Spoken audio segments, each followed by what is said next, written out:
Hi,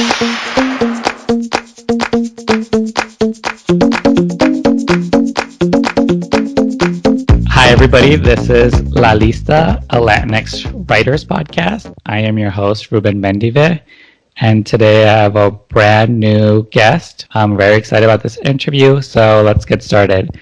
I always have my guests introduce themselves, so sort of a little bit about you, how you identify, just so the audience can sort of get a sense of you and your voice. Hi, my name is Roxanne Esquivel Hilburn.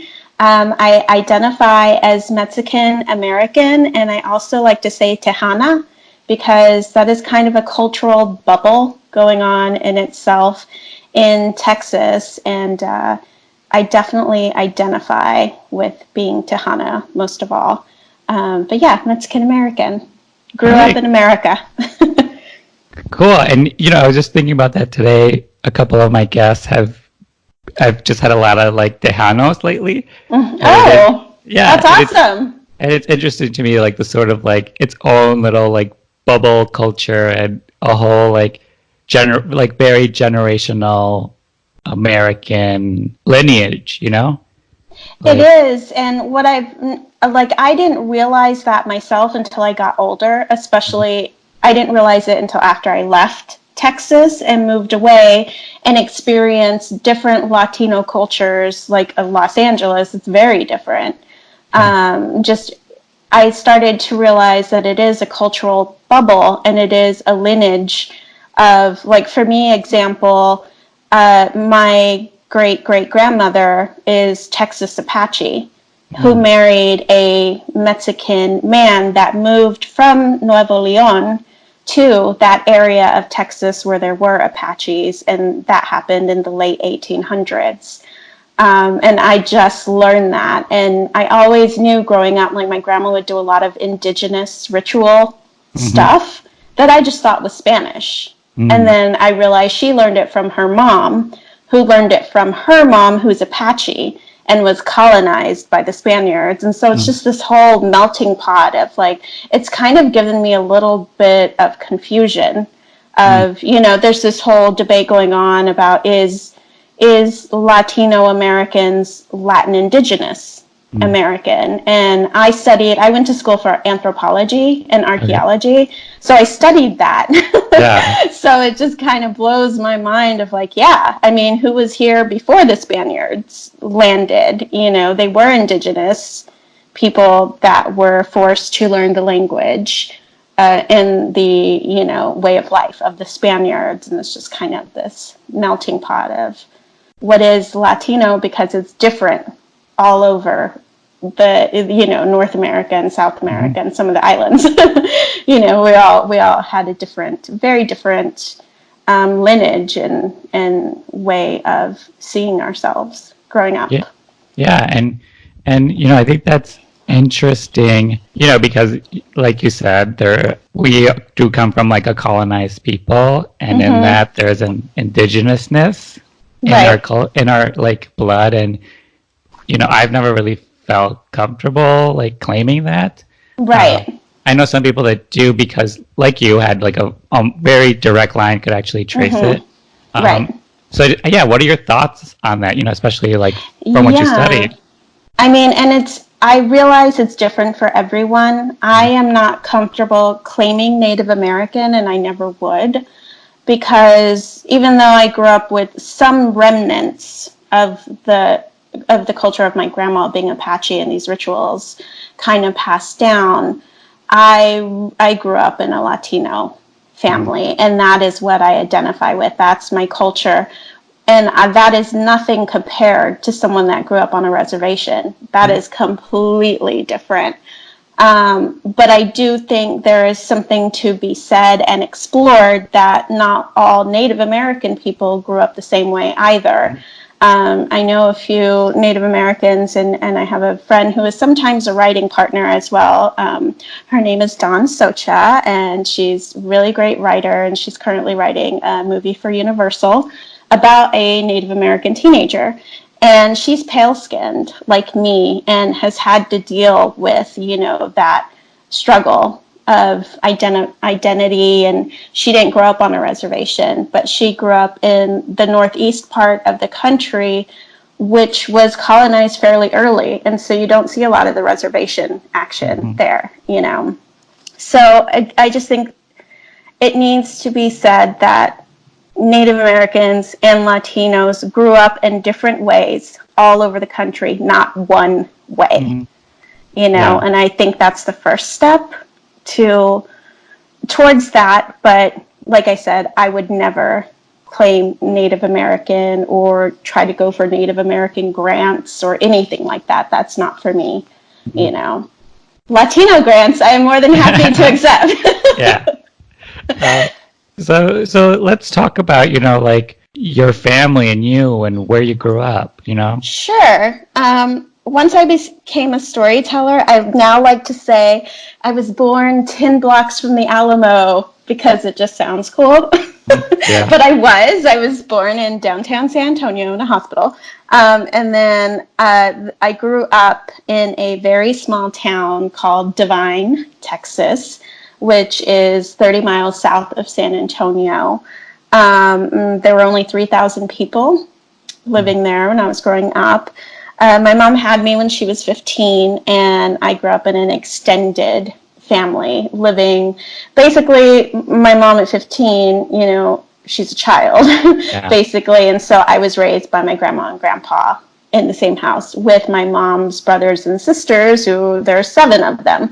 So it was just like a huge, like just the Latino experience, you know, and my grandmother was very much a matriarch and, you know, the housewife of running the household kind of thing.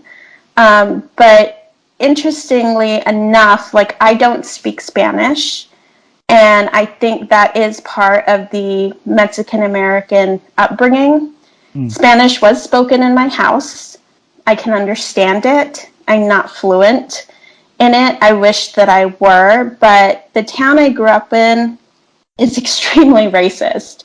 And I knew that from a very early age. Whereas if I knew that if I talked with an accent, or I just knew that I was different than, you know, the white kids, and they're very much put in a place like higher than you. And so you try to replicate that in order to be accepted. And I'm shameful of that now, but I didn't know any better when you're raised in this environment, you know, and that goes to also seeing yourself represented on TV. I did not, except for in the telenovelas, you know, and the Spanish, you know, Pedro Infante movies that my grandma was watching, you know, but I didn't see Latino people on TV being doctors in America, like English spoken television or scientists or anything, you know. So that just kind of sealed what I thought of myself and why I chose. It was a choice not to have Spanish be my first language and have that accent. And the closest I can get to having people understand that and have them not look down on me because of it is if you've ever seen the movie Selena. This is like the only example I can pull from. She didn't know Spanish. And she grew up in Corpus Christi, which is, you know, kind of near me, like 2 hours away. But that is a prime and perfect example of growing up Mexican American in Texas. Like she grew up as an American kid, you know, and she didn't speak Spanish, but yet, you know, she learned to sing in Spanish kind of thing. I can sing in Spanish too. It's like, but that's like one of the only examples I can give. I'm very thankful for that movie because of it. And what did your, like, you grew up with your grandparents and this big extended family. Like, what did your grandfather do for work? My grandfather worked in the oil fields. I mean, this is Texas, which ultimately killed him and made my family very sick.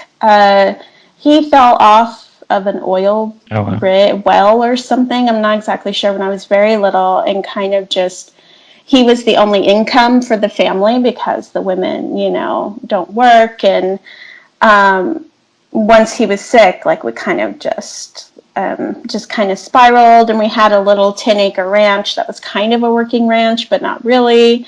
And then we found out later that Like he ended up getting cancer from the asbestos used in the oil fields, and of course brought that home on his clothes and kind of thing. And so my grandma also got sick, and so yeah, that's I mean, it's kind of hard to say like the income came from one thing, because I remember at one point my family working in the fields, and I was very little at the time, but I thought of it as like a happy thing. Yeah. And I have this really ridiculous memory of them coming home from working in the fields, and the first thing I wanted was their leftover tacos that they would take with them for lunch. Yeah. And I just remember being like, "Where's the tacos?" And like just this very strange perspective of like, oh, they're going to toil in the fields, but as a child you didn't understand that, kind of thing. So lots of different incomes, and trying to find their way, basically. Which I think a little still the struggle. You said, the town you grew up in was, a racist town. Like, how did that, like, manifest? I don't want to say that I'm a victim, because it did ultimately make me stronger. And it did make me a stronger writer to be raised in some adversity. I wouldn't compare what I was raised into like what people are struggling right now. But to give you an example, the word divine, Devine, is actually named after a Confederate judge that never actually even visited the town. It was just a celebratory choice, I guess. And then just also, like when you watch TV and you see kids being picked on for like their weight or just being nerdy or something, it's a different kind of bullying, being bullied for being Latino. Getting called wetback. Or like I grew up in a very poor house. And I remember I did have a lot of white friends, and the put downs that they would put on me were like, why don't you get a better house, kind of thing, which was very strange as a kid, because that's something you can't control at all. You can't explain. What I mean? You can't explain, and the way it affects you when you become an adult is you start at a lower base than everyone else that did not experience these things. I have a friend that grew up in Tijuana, and, I know the hardships of living in Mexico and the country, but the one thing I tell him is I'm jealous of you for growing up around the same people, because you did not get bullied the way that I did and had to struggle with, like I would really go out to try to be equal. Like I was a cheerleader, I was in UIL, I was in the plays, like I was just trying to do all these really American things to fit in. And also not learning to speak Spanish, which I really regret, because now that would help me in my adult life, and also just something to be proud of. But yes, growing up in a racist town really does have a negative effect on you that I had to really look inside myself to change later on in life. And I still struggle with it. I mean, you've seen the numbers for people working in TV and film. Not only is it white male dominated, but when there are women, they're mostly white women. Yes. So it's just these obstacles to not just breaking in, but the stories that you want to tell as well. I left that town. As soon as I turned 18, I moved to Austin. I mean, it was to go to university, but I needed to get out, because it's quite toxic to be surrounded by that daily. Just the looks you get, Wow. Yeah, that's intense. And you're just a kid too. Yeah. It's like you're just trying to live your life, try to do school, go home. Exactly. And I was a very observant kid, which, is a tragedy, I believe, for any, like, I wish I was not, and just blissful, ignorance is bliss kind of thing, because I was way too observant. Did you live with your grandparents and like this big extended family up until you were 18 and you left? Yes. And I didn't have my own room until I moved out. Yeah, that's You real. know, yeah. Um, My bedroom was the living room up until I was 16. mhm. And then I moved into another room that I shared with my mom's little sister, who is actually my aunt, but is 3 years younger than me. That's how big of an extended family Wow. it is, you know? Yeah. Yeah. Yeah. And like, what were the things that you can remember from home that like the joy of it, like, because like the struggle is real and it sounds like a lot, but like, did you find joy in that time? I did. And it's something that I appreciate more now as an adult when I go home. My family still lives in a small town, and Hmm. we still live on the same plot of land out in nature. And my mom now has her own house next to my grandma's house. Yeah. But I find joy in the rural nature that I grew up in with my family, Yeah. and just the things that give me joy are Latino things. The barbecues Hmm. that, were almost every Sunday of like this big barrel barbecue pit. So like you put the brisket in super early, like 7 a.m. and don't Yeah. eat until like 6 p.m. But during that time, Yeah. you're outside and like playing football and playing volleyball and just like hanging out and being and when I was little, before my grandpa got sick, like he would bring mariachi bands, which was awesome. It was just like this little festival on our land with just our Yeah. family. But I mean, they would invite the extended family, so it's Yeah. like The 100 party. people. Yeah. It's a party. And those are things I love and kind of miss because we really don't do that a lot now. And then there's this one thing that I absolutely love about my family, and it's something that I'm actually writing a feature series on. Mm. The feature is horror, but this isn't a bad thing. It's just something I experienced that I think only someone in a Latino family would experience, especially in Texas, and that is the curandero culture. Hmm. Um, so we would go to mass, Catholic mass on Saturdays, the Yeah. Spanish mass, but on Sundays we would go to a curandero. It's so strange to me as an adult, and it was something that I knew growing up. Like, I didn't tell my white friends. I knew that it was odd Yeah. and Interesting. and not normal Yeah. for white people, Yeah. anyways. But we would go, and it was just like an outing. Like, I would take my Barbies, and the kids would play outside and we'd play tag, while there's this kind of like this tent thing in the back of this man's house. His name was Don Panchito, and he would cura people, Hmm. with like Yeah.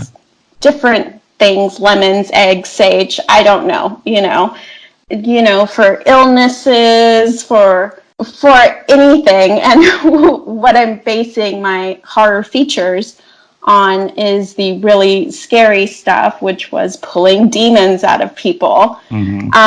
And this is something that's very Latino. When you're raised Catholic, Latino, you're taught that demons are just as real as the saints. Yeah. Like, it is very, I mean, like, when we would get in trouble, it was like, it wasn't go to your room, you're not going to eat. It was go to sleep or the lechuza is going to come get you. Yeah.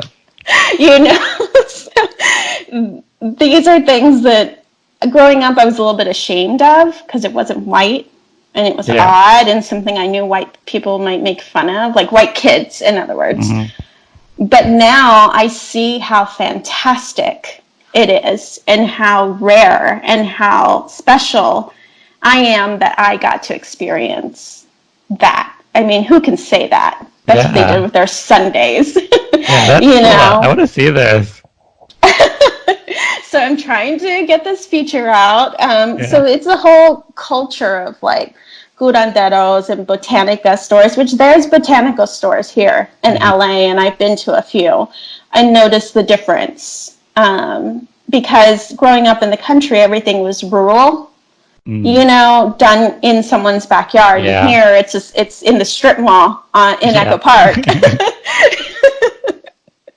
You know, which is it's interesting in its own way. Yeah. You know, those things are what I loved, and I find joy in my family, and just the history. Like being a history major, I got a degree in archaeology. Like I love history, and I love seeing how my family got to where we are. Yeah. You know, in Texas, and that brings me great joy. And it's just they're just all very strong. Like the adversity that they have been through Yeah. is insane. More than what I've been through, you know, just, oh, I'm being bullied by the white cheerleaders, you know. There's a little bit more extreme than that, but there's still, you know, it affected them for sure, but it didn't break them. Yeah. And that's And important.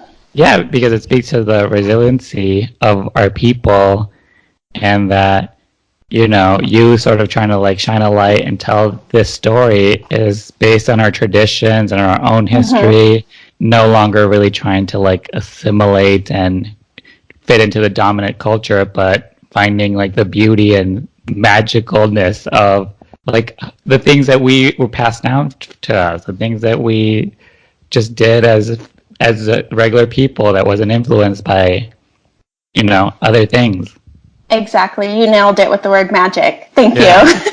I do. I find it magical now. Yeah. Growing up, it was just normal. Like, you know, I'm like, Grandma, I'm sick. She's like, oh, you have ojo, you know, and she'd get an egg and cura me with it and crack it Yeah. into a glass of water, put Yeah. a cross on it, you know, and for me, that was normal, and it would work.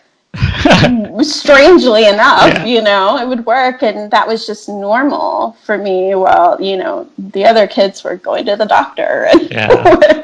you know, not that you shouldn't take your kids to the doctor. Please take your kids to the Yeah. doctor, but you Please know, it's vaccinate. just this was just my experience, and my grandma is still alive, and I have asked her because she kind of stopped doing it, and I'm realizing I'm seeing history in action of that she didn't lose her faith in it or anything. It just kind of just slowed down and then just kind of stopped. And for me, that is history in action, where it just kind of fades away and there's no real cause for it. It's just time. Yeah. You know, and that's why I want to capture as much as, like, I have recordings of her doing the prayers and everything so that I could put into the features and make it, you know, as real as possible. And then I found out a professor at Southwest Texas, actually, it just changed. It's called Texas State now. It's a school in San Marcos, Texas.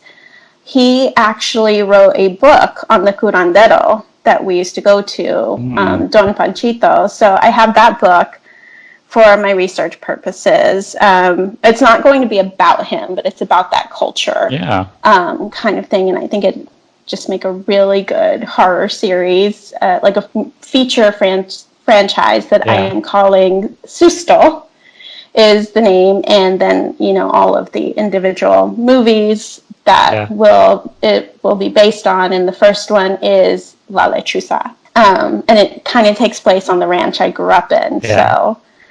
So yeah, I'm bringing a lot of my experiences to my writing to make it fresh and different and unique. But that is for mainstream audiences, you know.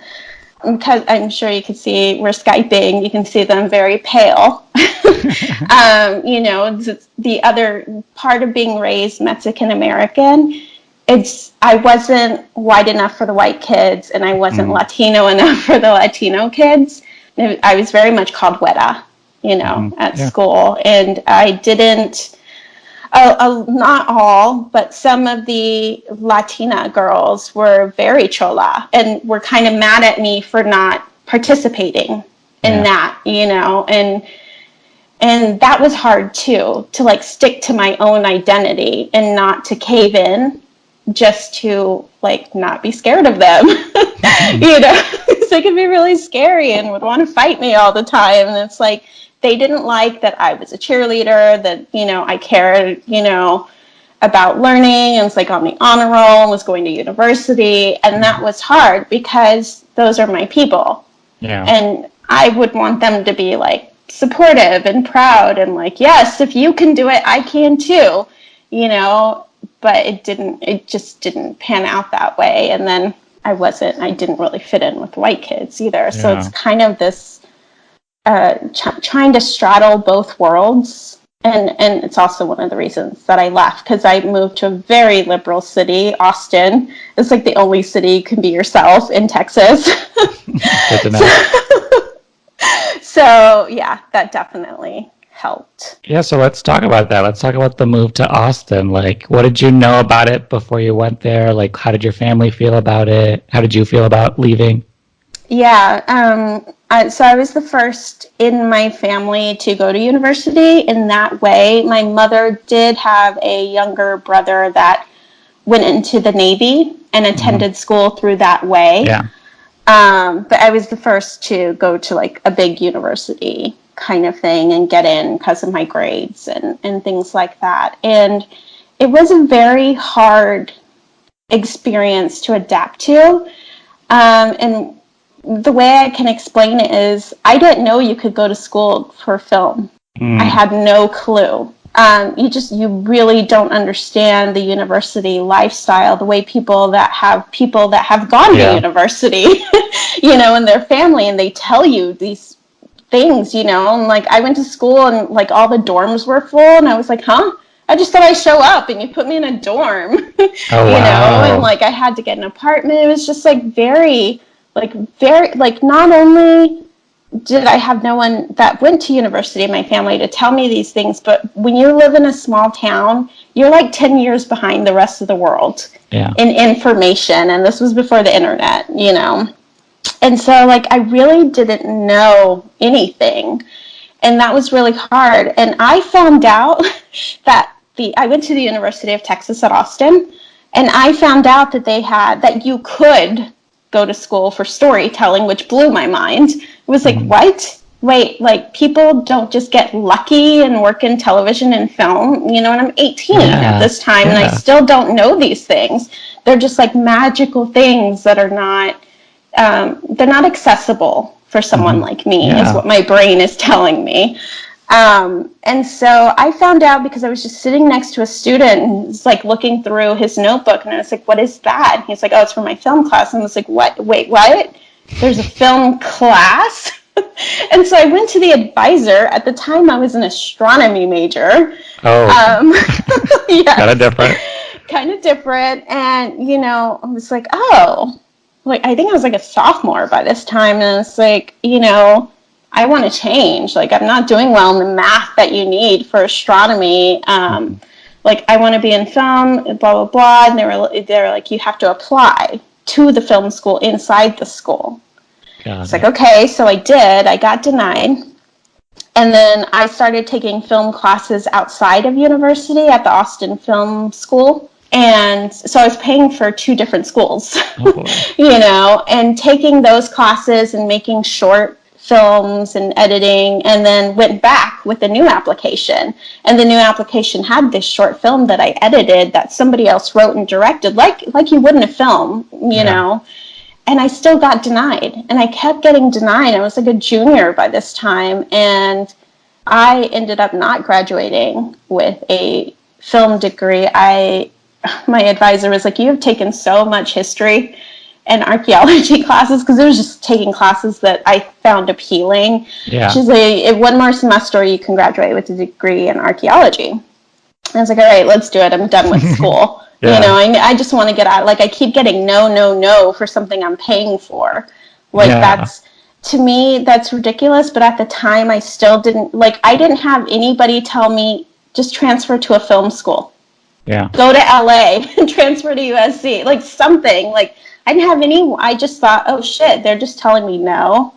So I didn't have, like, that's how much I still didn't know about, like, school life, and, like, that you could choose your own. Like, I grew up being told no, and, like, you can't do these things. And then here's an advisor who should know to tell me, well, if you really want to do it, you need to transfer to a different school because you're never going to get in here, Yeah. And they didn't tell me that, and maybe it's because they thought I just knew that was a choice, Yeah. but I didn't. And so I finished school with a degree in archaeology, which I do love. And I have done some work in archaeology, and it's helped my storytelling greatly. But at the time, I also knew they had denied somebody else getting into film school, and that person is Robert Rodriguez. So he was denied. They wouldn't let him into the film school. And I was like, okay, this is just, that doesn't mean that I don't have the talent to do what I want to do. They changed the policy now. You don't have to apply to get into film school. If you just want to be in film school, they just let you in film school. After I was done with school, I just started like regular jobs doing secretary work. Wasn't really ready to do like a career. I needed a break. I, went to school straight at the age of 18. And I was actually working at a newspaper that is kind of the equivalent of the LA Weekly, called the Austin Chronicle.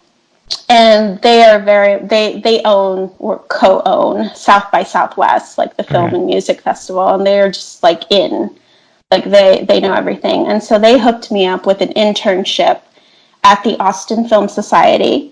And so I started as an intern there, and then they hooked me up with production assistant jobs. And so I got into the industry in that way. Mm-hmm.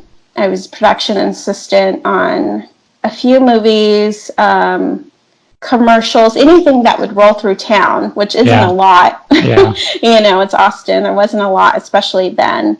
I did like casting assistant for the Friday Night Lights pilot. I did PA work on like the Texas Chainsaw Massacre beginnings, which was only the reshoots. But still, I was getting my film experience. And then I was a PA on a reality show. It was a Battle of the Bands reality show. I can't even remember what it was called. But I worked my butt off and got moved up to a production coordinator. And they took me with them traveling all over the country to shoot this show. And that was like, I felt like, okay, I'm in the industry now, even though it's reality. And then when that was done, I went back to Austin, and they needed to shoot the finale here in LA. And that was going to be like a 2-month gig. And they asked if I was going to move to LA, like I have a job waiting for me. And I said yes and took it. Mm-hmm. And that's when I came out here and started working in reality. And then I ended up in post-production, working as a post-production coordinator at a post house in Santa Monica. And it was very much just a day job, and I still didn't know how to do what I wanted to do, which was write. Because I had been a producer's assistant here and there, and it still wasn't, hey, can I show you my work kind of thing. It was just do your job. And I really didn't feel adequate enough to even ask, really.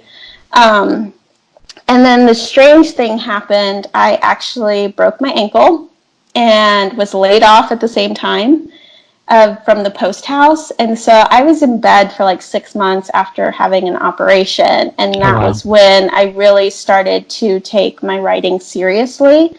I've always written. Since I learned how to write when I was little, I would draw pictures with a little story that went along. I have hundreds of notebooks at home that are just poems and stories, but I never thought of it as a profession, ever, until, I got into the industry through being an intern in PA, and I saw these scripts, and I worked on a lot of really terrible movies that I thought, well, if they can do it with this crap, then how do I get my crap out there, Very true. It's like I would be happy with like this mediocre, terrible film. Like I just want to create and tell stories. And so that was when, lying in bed, that I started to really take writing seriously. And my roommate at the time was taking photos for a music blog. This was like when the blog explosion happened. And she was like, I know you like to write. The editor's looking for writers. And I was like, okay, it's not paid, but I just need the exposure. So I sent the editor, who is a female editor and owner of the music blog, which in itself was rare. And I sent her a sample and she liked it. And I started writing for that music blog for 3 years. And I was really grateful because the editor allowed me to tell stories. It wasn't just, here's an album, review it, or go to this show and review the show. I told her, I was like, if I'm going to do this, I need to tell stories. So when you read an article on this music blog that I wrote, it's basically a narrative of my experience at the show, and how I experienced it. Because as an artist, I don't like reviews. I think reviews are stupid. I mean, it's one person's perspective. It's entitled. Not everybody grew up with the same experience is going to have the same outlook on a piece of art. Thankfully, I mean, if we did, the world would be monotone. And so I knew that, and I didn't want to critique like an album and be like, oh, this is terrible or this is good or whatever. It was just, I would really start my album reviews with, I press play and ... write about my experience. So it's fortunate in that I was allowed to be a storyteller in a music blog, which is very weird. And that was when, really breaking my ankle was a blessing, because it took that to force me out of production. Because when I was working production, that's 12-hour days, and you have no time to write, and all you can do is like think about how much you want to sleep all the time, and so you're not really working on yourself. And so after that happened, I wasn't making as much money as I was in production, but I started to, with freelance jobs blowing up on the internet, I started to be a ghostwriter for short story fiction. And people were paying me for it. And I realized, oh, wait, I can tell stories and be paid, and it doesn't have to be a blockbuster movie. Like, it's just stories. It's content, and I was 30 at this point, and just really finally realizing I'm a writer. That validation. And so that's what I started to, that's my day job, and still my day job to this day. But that actually led to my big break. It's not a huge break, but it's a break. Okay, we'll take it. I'm definitely taking it. Writing short stories, I started to think about, well, if no one's interested in my script, maybe they'd be interested in some IP, And so I had started to use all these pitching sites, which, I'm not here to promote these pitching sites, but I'll tell you what's worked for me. I used Virtual Pitch Fest, and I used Stage 32. And you pay to be able to have access to people you wouldn't normally have access to. And some of these people, some are assistants just wanting the cash, but some are actually people looking for content. And I sent, who is now, this guy is like my mentor and savior, and I love him. His name is Dan Shankman. And at the time, he was a VP at LaVision, which is a Chinese production company with a base here in LA. And I sent him a sci-fi short story that I wrote in the same way that I write my ghostwriting. Like, I just pushed it out in like 4 days, not even thinking. And this was when the NASA New Horizons probe did a flyby of Pluto and sent back this photo of Pluto with a heart on it, and it blew my mind, because as if you remember earlier in my story, I was an astronomy major, so I've always been a science history nerd, always, and that's what I write about. And so I thought, I need to write something about this. And so I wrote a short story called The Heart Side of Pluto. Like the dark side of the moon, but it's got a heart on it. So it's the hard side. And I just wrote this, crazy short story about a white male, because this was 2015. And, that's what people would pay attention to at the time. I wrote it and I sent him a query through Virtual Pitch Fest. Just a really short query, great log line. And I signed it R.E. Hilburn, like R.E. Hilburn. Mm-hmm. Because I needed to be a white man at that time. And he read it and sent me an email that was like, send me your number. Like, we need to talk about this. And it was just like, holy crap. Like, whoa, it's working. And so he called me and he's like, can I speak to R.E. Hilburn? And I'm like, this is she. It was just like silence on the other end. Because I had been promoting myself. I had been pretending to be a white man. Basically, the way I word my emails, there were no smiley faces. It was nothing. It was just like hard words, and very abrupt way of speaking. Like, it's like a character that I invented for myself, that I would speak in this voice even through emails. Yeah. And so after the silence, we talk about the story, and he's like, come in, we want to talk about it. And then after we realize we're cool, and he's a really cool, amazing guy. He's like, I have to tell you, I thought you were a man, through the emails. And I'm like, I know, that's what I wanted. Yeah.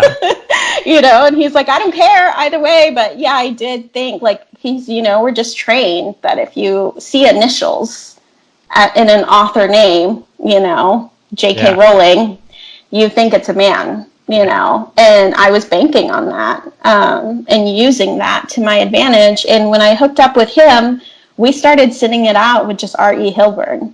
And everyone that read it was just shocked that not only was it a woman, it was a Latina woman. They're like, what?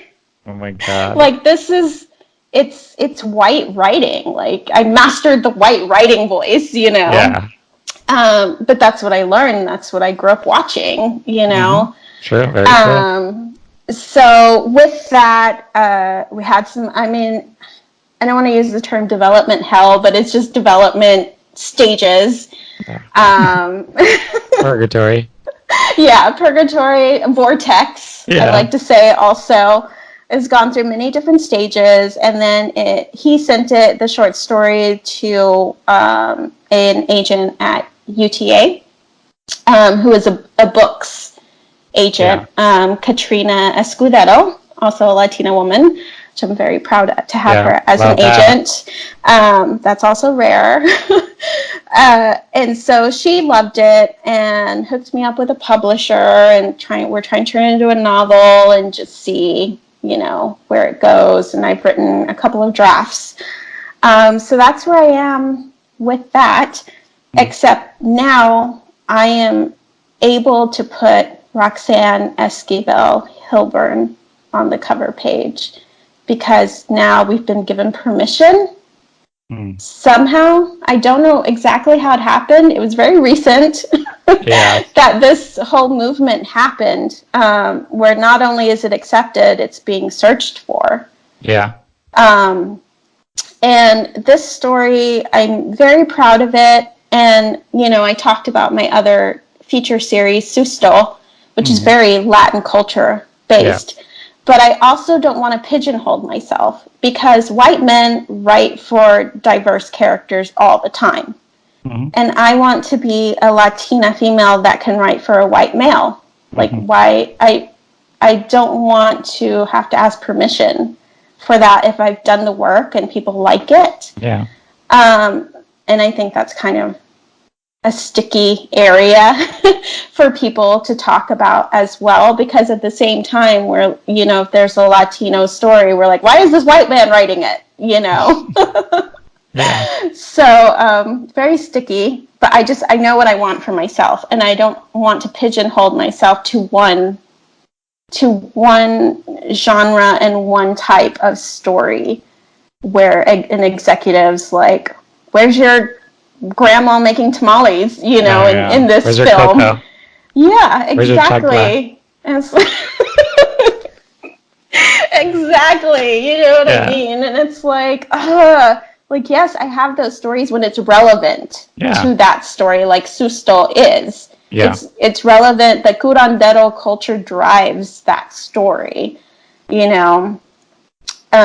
Heart side, it is not that. And the male lead is a white male, but he's the only white male in the story. Everyone else is like his research assistant is a Latina woman. His girlfriend is Native American. The crew that he goes into space with is Chinese, the Chinese space program, you know, and so he's the only one. And that is a choice that I made. There's this, what is it? It's like, what is that? Peregrine? It's like this children's book that Tim Burton made into a film. No, it's like Mrs. Peregrine's House of... Like Weird Children or whatever. Yeah, something like that. Yeah. And when he really shaped how I write now, because when he was asked, why are none of the characters in the film, you know, minority or diverse? And his answer was they weren't written that way. And when you read it, they weren't written anyway. It doesn't say Caucasian. You know, there's no Caucasian note. It's just the default in the industry that if you don't, you know, put a specific note, then the default is white. Yeah. You know, and so from now on, I make sure, you know, that I put that note of what they are to prevent that from happening. and you know, I wouldn't, because, you know, I was seeing this conversation with Lee Daniels and I've sort of been saying it on the podcast as of late that, you know, we as Latinx people can write white characters because it's the media we've been ingesting for 50 years. Exactly. Know? Like, we can all write a movie about kids in the suburbs. Like, I'm from Chicago. I'm a Mexican immigrant. I can write a story about kids in the suburbs on their bikes. Something freaky happens. And, like, because that's all I've seen. I can name 20 things like that. But the reverse isn't true because, you know, white male writers haven't really experienced our world in the way we have theirs. And that's the difference, you know, that is how it affects the truth in the writing and the authenticity. So that's why you are able to do both. You can write this like space odyssey and also write this very unique story about this like Texan like mad chick, you know? That is a really great point, and I really never thought of it that way, but it's true. That's the schooling I went to is my television, you know. I grew up watching American media. Yeah. You know, and that is why I'm able to mirror that voice. Not only in my stories, but I sent out emails as a white man and nobody questioned it. Yeah, nobody does. You know, that's how well adapted I am to that. And not only like me trying to, you know, be an imposter when I was, you know, growing up of like, I need to be white, I need to do white things, you know, that also shaped me and my voice and why I'm able to tell. Like, I could totally write the shit out of a John Hughes story because that was my upbringing, you know, and that's kind of how my high school was and just, you know. You know, when people have that argument that it's like, well, why can't I? It's like, well, you can't, but it just won't be as true as how the way we experience your reality, you know? And, very true. And of course, the goal is that everyone can write for anything, but we're not there yet. Right.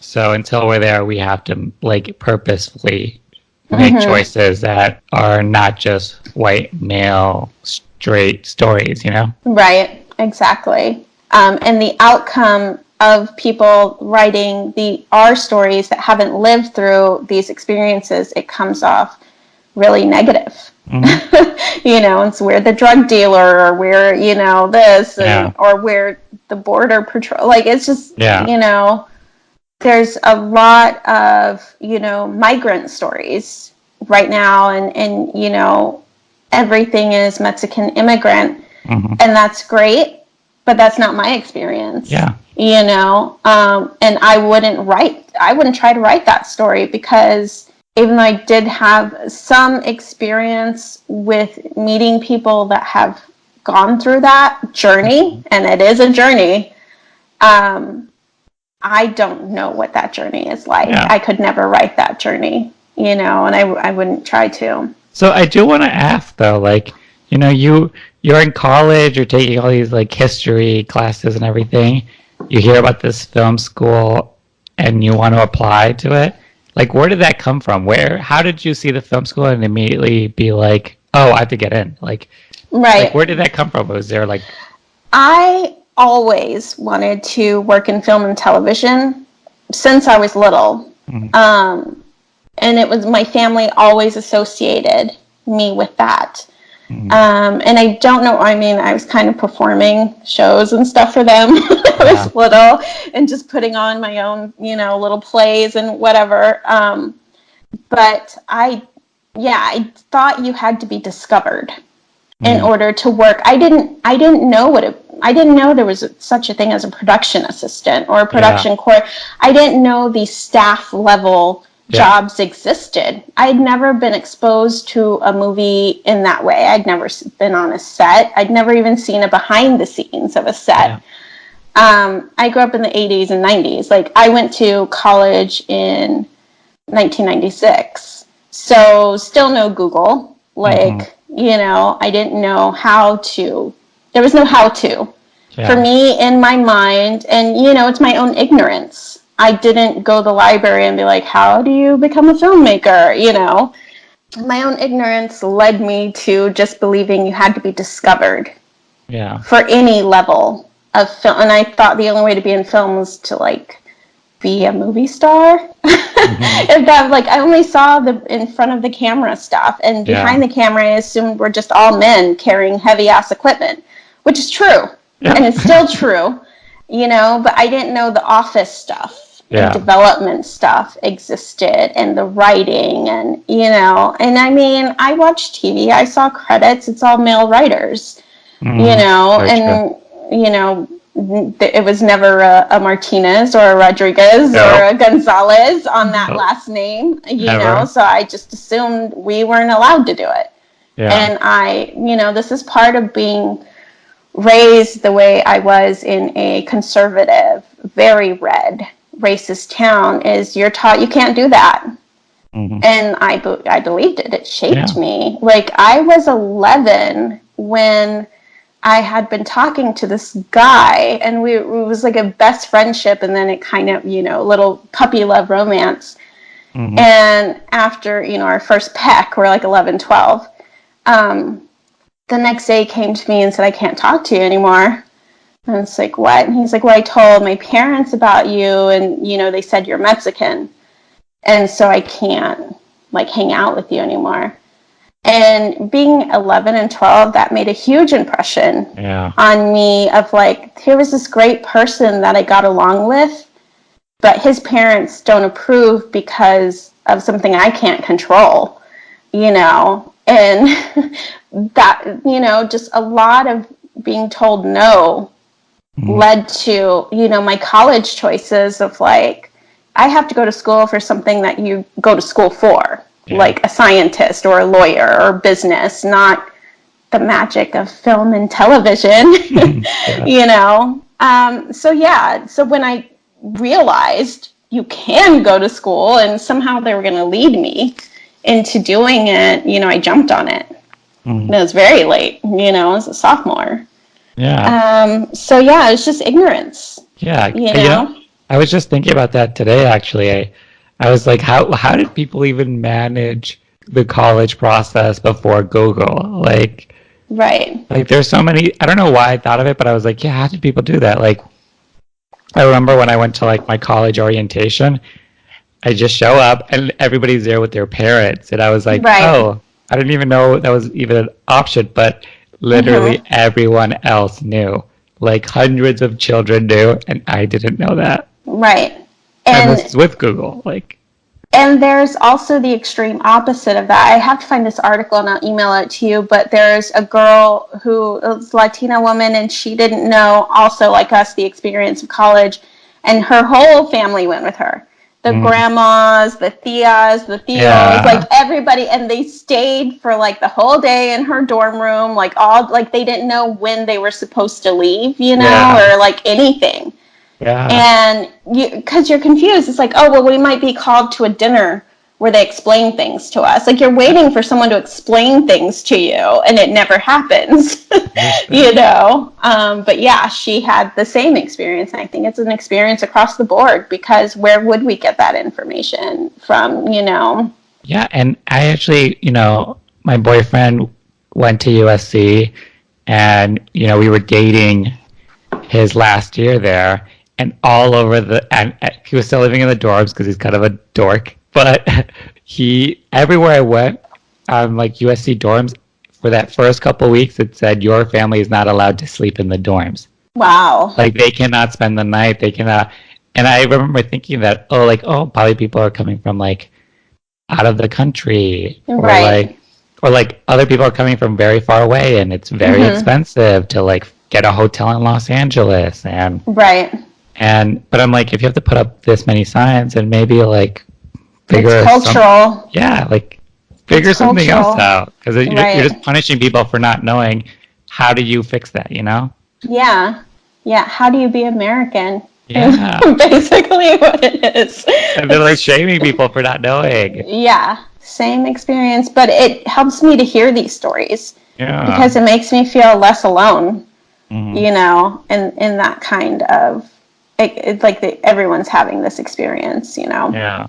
And like, you don't really see that on TV or film. Like, no, there hasn't been that college story where it's like crazy. And I think that's why it's so important to share these stories, because it hasn't been out there. And even within our own community, we have different experiences of it. I mean, like Jane the Virgin is the only thing I see that has come close to, you know, that whole, all these cultural things that we go through that are considered strange, but it's just what we know.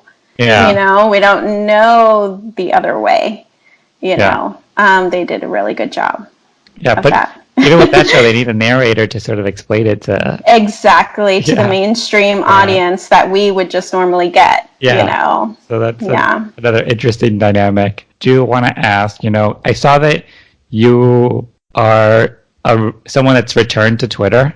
Yes. I've been a very similar bout. So can you just talk about like what brought you back, why you left? Sure. I think I know why you left, but yeah. Yeah, I mean, social media in general, like when it first started coming out, you know, I was involved and I engaged, you know, in my friend circles. I wasn't someone commenting on strangers' things and getting into fights with them. Same. Just, you know, doing the work, and it is work, to stay relevant on your social media profile, the way your image, how you want to put it out into the world.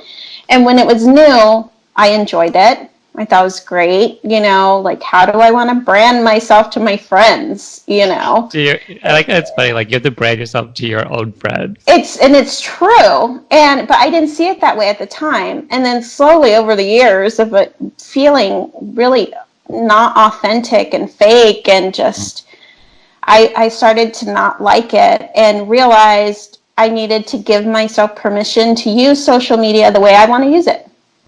You know, you don't have to, if you're on Facebook, you don't have to be someone that posts at all.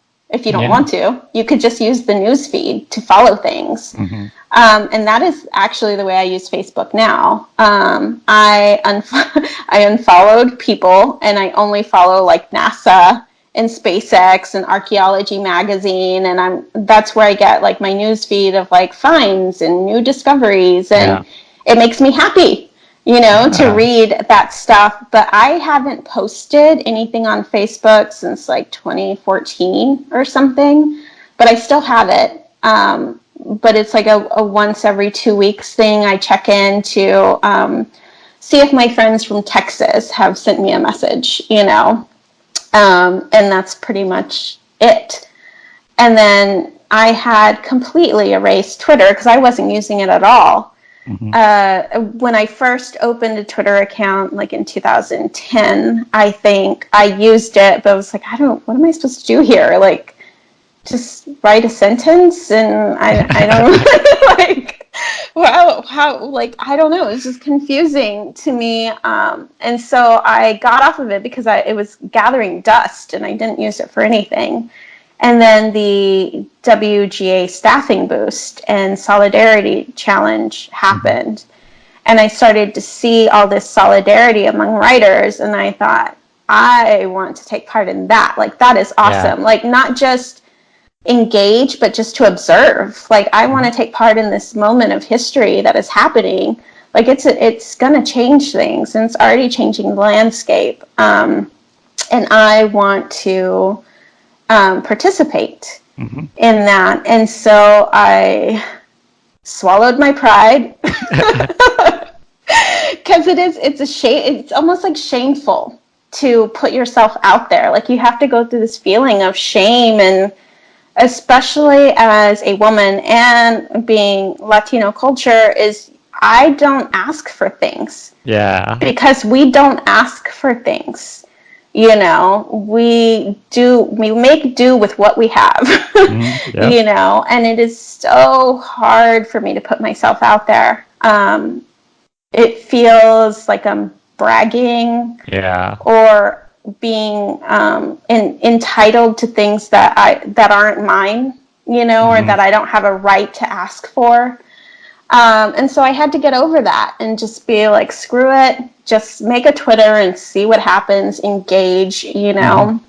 And so I made that my top, what do you call it? The one you put on the top, the post. The pin. The pin tweet is like, why I'm here. And it was a struggle to be here. You know, it's like, I'm a hermit, I'm a writer, you know, and I'm stuck to my laptop. And so you really have to come out of your shell on social media. Yeah. And so I did that and started engaging in the thread of WGA Staffing Boost, even though I am not WGA. I am considered pre-WGA, I guess. That's the first time I've ever heard that. The pre? Yeah, I think it was just made for this new movement, you know. It's very like I don't know, because it's like, isn't that just non-WGA? But I guess they're like, we don't want to be negative. We just like not there yet. They're like, okay, cool. It's a positive spin. Yeah. Like, I think it just means you support those ideas, you know, of what the WGA is trying to do. And if you landed something, you know, you would pay the membership fees or whatever and go that route, which I do hope to be WGA someday. Like, they really do protect writers. Like, wow. Like, I knew they existed, but I didn't know exactly what they did, other than allowing me to go to the library and use that space for free and go through scripts, which I do constantly. Like, I am there all as much as I can be. But what they do for writers is spectacular. So yeah, pre-WGA, you know, it was a struggle to like engage with showrunners and, you know, directors and producers, but I just, you know, you have to take your chance, I guess, and it's actually been very positive for me. There's this short story that I wrote called The Bakken, Bakken, and it is about that region in North Dakota. And it is a story about a Latina detective from San Antonio who works for the FBI that is called to investigate a missing person case in this rural area of North Dakota. And through her, we see the story through her eyes. We discover that it's not just one missing person. It is an enormous amount of missing and murdered Indigenous women. And it is sort of my take of how I discovered that was happening in real life, which was through this, you know, this news company called Democracy Now! That I follow, and they're really good at reporting information correctly. And they are following this story of how oil fields are connected to missing and murdered Indigenous women. And wherever these oil camps pop up, the rates of murders and disappearances of women just quadruple. Like, it is insane. And so I started to do some hardcore research. It was very depressing to read. And the struggle of, can I even tell this story? I'm not Native American. I didn't grow up on a reservation. This isn't my story to tell.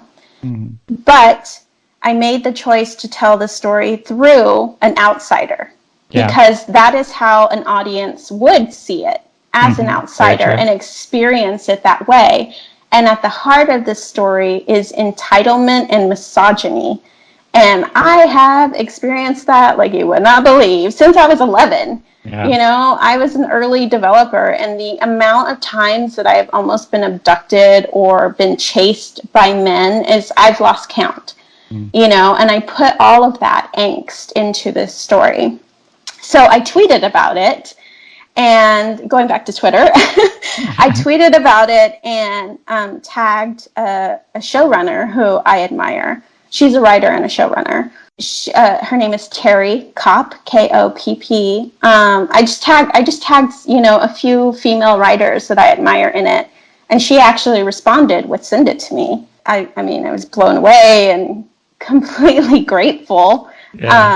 And that wouldn't have happened if I hadn't put it out there on Twitter and just been like, I'm going to put this out in the universe and see, because it's not just me like, oh, make me a writer. You know, it's a story that needs to be told, because people are dying like daily. Like, women are dying, and it's like, how can we?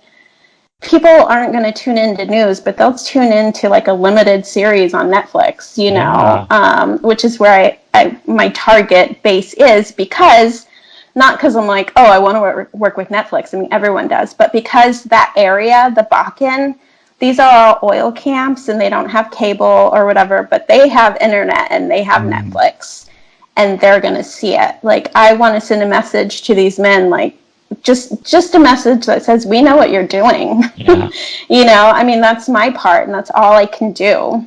You know, but so this showrunner, I'm in her read pile. You know, I hope she likes it. I mean, I would love to work with her, but I also just want some advice, you know, if it's not for her, of like where to aim it or how to get it to someone else, you know. And the great thing about Terry is that she was a lawyer before becoming a writer. And the reason in this area that women are subjected to this is because of the laws on a reservation are different. And a lot of people don't know that. I just heard about that like last week. And did it blow your mind? Yes. Like, yes. So the way I wrote this is a stylized modern day Western, because those laws make it the Wild West. Like, literally, a white man can go onto a reservation, commit a crime, and walk away, and there has to be a process to find out who did the crime and if they're white or Native. And then once they know, then they know if the Native police can follow it, or the FBI, or, you know, the local sheriff. And during that process, like, nothing's happening. And so they just get away. And these men know it, and they're playing with it. And it's basically the Wild West. So I'm very passionate about this story. I feel like I'm preaching. Sorry about that. But that's what these, like, this is the power of, like, writing, of television, you know, to like bring awareness, to like educate people, to like let the stories that aren't being heard being brought into the light. And also, like, I think your whole point about Twitter, you know, I'm definitely in the same boat that you are, in the sense that it's like it's like you have to work at like asking for what you want and putting your stuff out there, because no one's going to come and discover you as the writer. You have to like put yourself out there, you put your work out there, what you want to happen, let people know what you're doing and what you're up to. And that's a very vulnerable thing. It comes up on this podcast a lot, and I'm constantly preaching it, mostly just so that I follow my own advice. But it is that thing of like, just being confident and not being embarrassed that you want to be a writer. So try to do it, you know? Right, right. And I mean, we found each other. I found Yeah, you through your shout out of like, if you're a writer, I like exactly. to interview you. And that, I actually saw that tweet, days before I answered you because I didn't think that I was good enough, And then I had to get over that and just be like, wait, I've done some stuff, Yeah. I can be on there. And so, yeah, that's the same feeling of, and just putting yourself out there on Twitter. And then another Twitter success story, I met this producer, Chris Amick. I hope I'm pronouncing his last name right. He's a writer on Final Space, which I absolutely love. It's this animation show on TBS, I think. Mm. And he had put out on Twitter, like, I've done this, I've done that. Like, if anyone wants to meet up to ask questions, just, as simple as that. And I jumped on it and was like, yes, Wow. I have very specific questions, about pitching and the process. And he's like, great. And so he met up with me and another writer at a coffee shop and just let us, ask him questions and Wow. show us, information. And for me, it was pitching because pitching is such a mystery. I Yeah. mean, everybody that I've asked for like pitch materials, they're just like, well, there's no one way of doing it. And I'm like, but can I just see one way? It's like, I'm going to walk in with like papers, like, I don't know, Yeah. It's like, I want to be prepared. And, so he was kind enough to do that. And that was through Twitter. And, he stayed in touch and has sent me pitch materials. And, I just kind of see him as an ally Yeah. now, and that happened through Twitter. And, his successes, I'm very happy for him, and to see that. So there was that. And then there's this another Twitter success story. And all of this happened like back to back, Yeah. because I was just on Twitter, like anytime anybody put something out, I was there, Michelle Morgante, Mm. she's latinoscreenwriters.com. And she put together a list of Latino writers who are non-WGA. Yeah. And, I sent her my information and she approved me or whatever and put me on the list. And I actually got contacted twice already from that list, from producers specifically looking for Latino writers that were writing sci-fi and horror. Mm. And I went back and looked at the list. There's only like 15 people on it, which is sad. Yeah. And I was the only sci-fi horror Yeah. writer on there, and everyone else was drama and comedy, which, I do write drama as well. As, the Bakken is very much drama, Yeah. but it's also kind of history based, if Mhm. you really think about it. And so, those two, one I got passed on. They picked another writer, but it was nice to have that meeting and to Yeah. see what, and it was just, they just wanted me to write an outline, for a pilot or whatever. And that was an indie producer, not like a network or studio. And the other ones still have a pilot that I wrote, and it's sci-fi horror, the pilot. And they were looking for someone to adapt a short story based on Mexican folklore. Mm. And I'm like, that's my bread and butter. Like, I Exactly. know, so I don't know I need to follow up with that to see, because they were going into production on something else, Yeah. So yeah, those are my Twitter success stories, and I'm still engaging to this Mhm. day. And the one thing that I absolutely love that I'm seeing is a lot of Latino writers that are already successful that I had no idea they existed. Yeah. And I'm just like, oh my God, it does exist, Yeah. Isn't that funny how we're like, where are they on? Like, oh, there's actually a Yes. handful that are working. Right. How Because how you have I just never heard of think, them? right, you just think like Tanya and Gloria, like Yeah. Tanya Sriracha and Gloria Calderon, Yeah. like they're very successful and amazing women.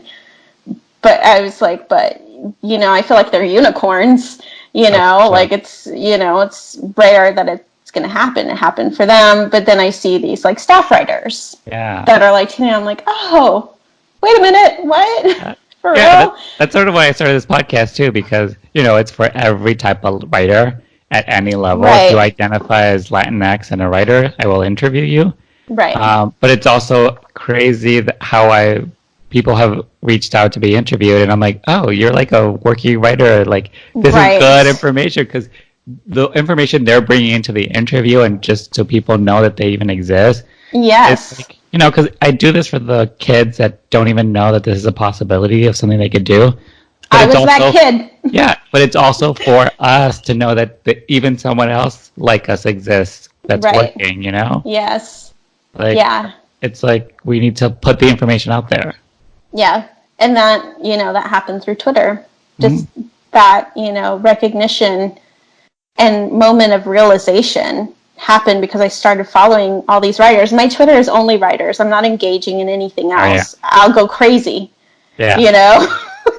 With what's going on in the world. I can't handle it, So just, it's kind of a safe space right now for me is, the writing community on Twitter. And I'm seeing a lot of Latina women getting meetings, like pitch meetings, and it's motivating and exciting. Who knew Twitter could do good? I know. I didn't think it was possible. But yeah, I'm grateful. I'm grateful for the staffing boost movement that just blossomed into so much more. It's not just trying to staff people anymore. It's just creating these networks, and I can do it from my bed. I have to go to the network, whatever, bar, go to a bar and, talk about myself. Like, ugh.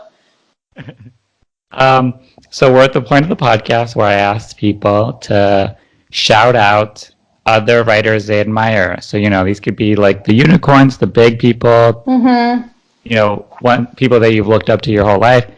It could also be peers that you have worked with, or your people that you're internet stalking and you like what they're doing. so yeah, anybody you want to shout out whose work you're liking? Yes. I mean, my favorite writer of all time, and who I would very much like to be like, has always been Michael Crichton. I read him when I was in high school and was blown away by the science. Like, it's entertaining, but I was also learning genetics, and it was like real science, and I found that really exciting. And then, when Jurassic Park came out, just, Spielberg turned it into something epic, and I've read all his books, and I very much write in that genre of providing hard science facts and interweaving them into the story. And, you still have the good characters, relationships, and the heart of the story, but in the backdrop is all this science. And I absolutely love that and find it thrilling. I think it's rare. I mean, maybe not as rare as I think, according to my agent. There's not a lot of Latina sci-fi writers in hard science. And so that was exciting to me because it's already something that I love doing, and it's something that I can't not do because I'm such a science nerd. I already know the science behind something, or I was already following it, or, when I wrote The Heart Side of Pluto, I was already following NASA's New Horizon mission when it launched, years before. It launched in like 2006 and didn't fly by until 2015, So I'd been, I go to the lectures at JPL, when I can, and like, I'm just a nerd. Got a degree in archaeology because I was like, it's just like, just give me all the science. And I, on a weekly basis, I volunteer at the La Brea Tar Pits Museum in the fossil lab. because it's just a happy place for me. Like I like being around, the fossils and the history, and there's a little bit of archaeology there, because I'm just such a nerd. And so that, all of that, Michael Crichton embodies, and, because I write short stories too, and trying to get this novel out, it's very much that, but he wrote cinematically. Like almost like these books are going to become movies, and that's what's hot right now too. It's like everyone wants IP. So when I'm writing a short story or a novel myself, is I'm already thinking about how is this going to adapt to the screen. And so he's a hero of mine and how I want to write. Other writers, I mean, obviously we talked about Tanya Sriracha and Gloria Calderon being unicorns, and I just, because their shows were already in development before this whole movement happened, they must have really struggled to get it there. The door's a little bit more open now, and is more open because of them too, and so I'm grateful to them, and I love that they're not telling the same story. Like what they've done is completely different from each other, and that's a big deal because, like I said, we'll get pigeonholed to one, It's like, oh, it's just going to be the Latino comedy, sitcom or whatever. Very different than what Tanya's doing. Yeah. So I absolutely love them, and I stalk both of them on Twitter constantly. Like it's weird when you read about their successes, they feel like your successes. Yeah. Like as being Latino, like that's our culture, and it just feels like one for the people, kind of thing. So it makes me happy to follow them. So those are two writer creators that I admire. So this is my last question. I asked the writer to title their own episode. The prompt is a blank Latinx writer. I'm going to go with what I think if I was scrolling through looking for someone that was like me, that I would just think that those people don't exist. And that comes from my background of science and history, because growing up I didn't see Latina women in those two fields, not only not represented on TV, but just in general. In novels and just, you just didn't even hear about it. You didn't hear, oh, your aunt is a surgeon or a astrophysicist, and that is what I want to get out to people like me, is that you can be a Latina woman and be a science and history based person. So, I mean, that's just what I think the title would be something like that, like a science and history based Latinx writer. All right. Perfect. I like it. This is truly my last question. Where can people find you? If they want to reach out to you, if they want to connect, if they want to see what you're up to? Yeah, sure. Twitter, basically. My Twitter handle is @LatinaWriter. And writer is spelled with 4 R's at the end. And are you on Instagram or just Twitter? Yeah, just Twitter. Like I said, it was a struggle to even do, the Twitter. Yeah, I'm just not a social media person at all. Relate. All right. Well, thank you so much for coming on. I'm very grateful for the opportunity. Yeah. It's very nice. Thank you. Thank you to everybody for listening. We'll be back next week with a whole new writer. Bye. Bye.